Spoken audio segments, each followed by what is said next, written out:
بسم اللہ الرحمن الرحیم۔ مدینہ کی وہ مبارک صبح تھی جب آقائے دو جہاں نے اپنے 313 جانصاروں کو جمع کیا۔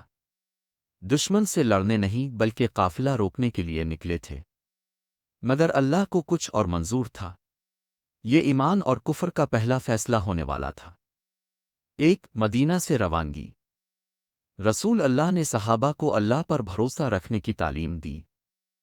313 نفوس، صرف 70 اونٹ، 2 گھوڑے، اور دل میں توکل کی چمک۔ سعد بن معاذ کھڑے ہوئے اور عرض کیا، رسول اللہ، آپ جس طرف اشارہ کریں گے ہم آگے بڑھیں گے۔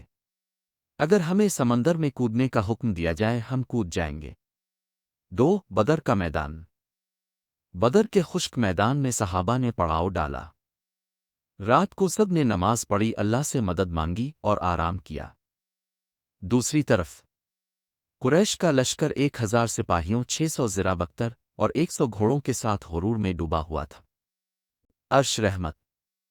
رات کو بارش ہوئی، مسلمانوں کے قدم مضبوط ہو گئے، زمین نرم اور دل مطمئن ہو گئے۔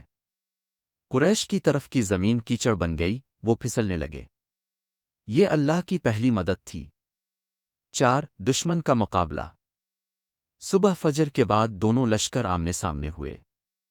رسول اللہ نے ہاتھ اٹھا کر دعا کی، اے اللہ، اگر آج یہ جماعت ہلاک ہو گئی تو زمین پر تیرا نام لینے والا کوئی نہیں بچے گا۔ جبرائیل فرشتوں کے لشکر کے ساتھ نازل ہوئے، مدد آ گئی۔ مقابلہ شروع۔ علی، حمزہ اور عبدے نے مبارزت میں دشمن کے بڑے بڑے سرداروں کو گرا دیا۔ جنگ گرم ہوئی تو مسلمانوں نے عہد عہد کے نعروں کے ساتھ مقابلہ کیا۔